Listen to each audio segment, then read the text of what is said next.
Les nouvelles livrées F1 sont enfin là. Certaines sont incroyables, d'autres un petit peu moins bien, mais on va en parler, ça c'est sûr. Aujourd'hui, je vous dévoile tout mon opinion sur chacune des monoplaces. Allez, c'est parti.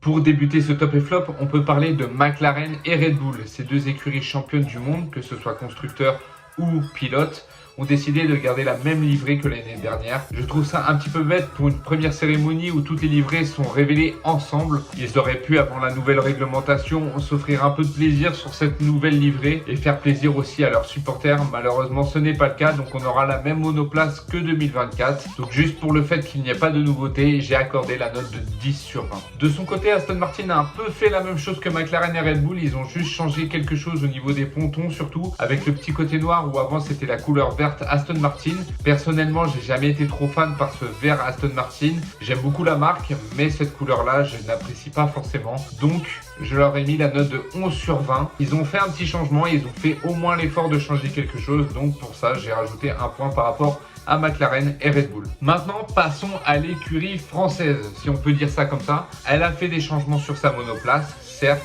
mais il reste encore le problème de sponsor BWT qui est absolument affreux. Cette couleur rose ne va pas du tout à l'écurie Alpine. Mis à part ça, ils ont quand même fait l'effort de faire quelques changements sur cette monoplace. Ce bleu Alpine est vraiment magnifique, mais malheureusement, le rose BWT ne met pas du tout en valeur cette couleur bleue.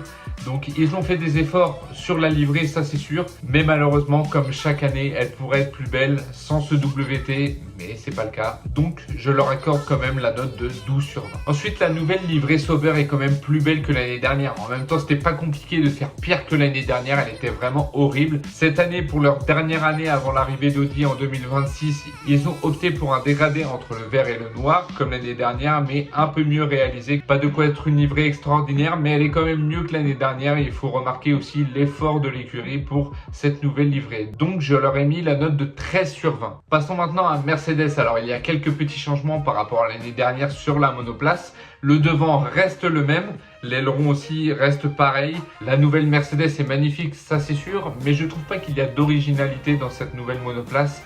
C'est dommage de la part de Mercedes parce qu'ils auraient pu ainsi incarner la nouvelle transition après le départ de Lewis Hamilton. C'est malheureusement pas le cas. On verra en 2026 s'ils feront mieux pour cette nouvelle réglementation. Pour l'instant, cette nouvelle livrée Mercedes est quand même très jolie, donc je leur ai mis la note de 13 sur 20. L'écurie américaine Haas, je trouve qu'elle est magnifique. Elle change un peu de l'année dernière, ça c'est sûr. On voit le Haas qui est différent avec l'écriture en noir sur du blanc. Ça donne un côté vraiment agressif à la nouvelle monoplace. Donc je trouve que c'est vraiment une belle livrée. C'est pour ces raisons simples que je leur ai mis la note de 13 sur 20, sans plus, sans moins. C'est une note relativement correcte, je trouve, mais ça leur convient bien, donc 13 sur 20. Williams et Haas, c'est un peu la même chose en termes de nouveautés. Ils n'ont pas changé beaucoup de choses. Seulement, déjà sur la Williams, il y a un peu plus de sponsors. Le bleu est vraiment très joli. Il y a quand même quelques petits changements par rapport à l'année dernière, mais sans plus, elle est quand même très jolie comme ça. Donc, je leur ai mis la note de 13 sur 20. Passons maintenant aux deux plus belles livrées, je trouve, de cette année.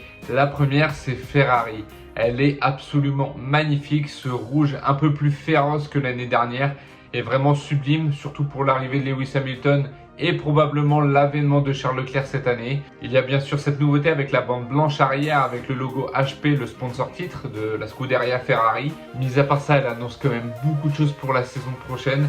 Alors bien sûr, ça reste une livrée, on va voir ce que ça va donner sur la piste, surtout avec ce duo de pilotes, mais elle donne bonne figure cette année. Donc c'est pour cela que je lui ai mis la note de 18 sur 20. Et pour finir, la V-Carb, la Visa HRB, elle est absolument magnifique. En termes de simplicité, d'originalité, au moins une voiture, une monoplace a fait vraiment l'effort de changer quelque chose. Elle ressemble notamment à la livrée de Red Bull il y a quelques années avec ce côté blanc, mais elle est vraiment absolument magnifique. Donc c'est pour ça que je lui ai mis la meilleure note du plateau, soit 19 sur 20. Donc pour cette année 2025, voici les nouvelles livrées de chaque écurie. Je vous laisse me dire en commentaire ce que vous en avez pensé, ce que vous pensez de chaque nouvelle livrée. Et bien sûr, donnez-moi votre classement pour cette nouvelle saison de Formule 1.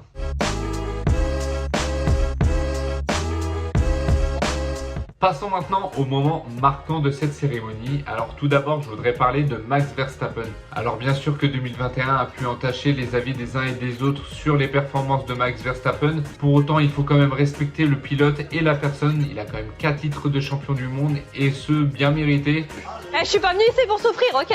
Il a établi des performances qui sont incroyables et que peu de pilotes dans l'histoire de la Formule 1 ont pu réaliser. Donc j'aimerais bien sûr que les huées envers Verstappen s'arrêtent, mais malheureusement, on peut pas contrôler la vie de tout le monde. Donc ça reste quand même un point marquant de cette cérémonie qui est pour moi négatif. Pour moi, le deuxième point marquant de cette cérémonie, c'est Brian Tyler. Alors on l'adore tous parce qu'il a fait le générique incroyable de la Formule 1, mais alors sa performance juste avant la présentation de la nouvelle livrée Alpine est vraiment trop longue. Elle est beaucoup trop longue.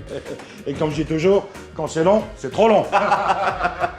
Et surtout sans intérêt, tu sens qu'il n'y a que lui dans la salle qui prend du plaisir à écouter ce qu'il est en train de faire. Alors je critique pas les gens qui peuvent aimer sa musique, malheureusement ça n'est pas mon cas et je trouve que pour beaucoup de gens, son passage est beaucoup trop long. Et pour finir les moments marquants, bien sûr on va terminer sur une bonne note avec ce trio Ferrari, Fred Vasseur, Lewis Hamilton et Charles Leclerc. Juste cette arrivée de Ferrari était clairement grotesque. That's what I'm talking about! That's why he's the MVP! That's why he's the GOAT! The GOAT! Même du côté de Canal, ils l'ont dit après la présentation de Ferrari qui était la plus attendue. Les gens ont commencé à partir avant même que McLaren n'ait présenté sa propre monoplace. Donc on voit vraiment l'importance de Ferrari et l'importance de cette année pour eux. Donc juste pour ça, je pense que pour tout le monde, c'était le plus beau moment de la cérémonie. Je pense maintenant vous avoir tout dit sur les livrées 2025. Dites-moi, vous, en commentaire, laquelle des livrées vous aimez le plus et celle que vous détestez le plus. Bien sûr, n'hésitez pas à lâcher un petit like, un commentaire. Abonnez-vous si vous avez aimé ce contenu. Bien sûr, ce n'est qu'une première vidéo YouTube. J'espère que vous avez quand même apprécié. N'hésitez pas aussi en commentaire à me dire ce que je pourrais améliorer dans cette vidéo. Et bien sûr, vous pouvez me retrouver sur chacun des réseaux sociaux avec le lien dans la description. Et sur ce, on se retrouve pour une prochaine vidéo.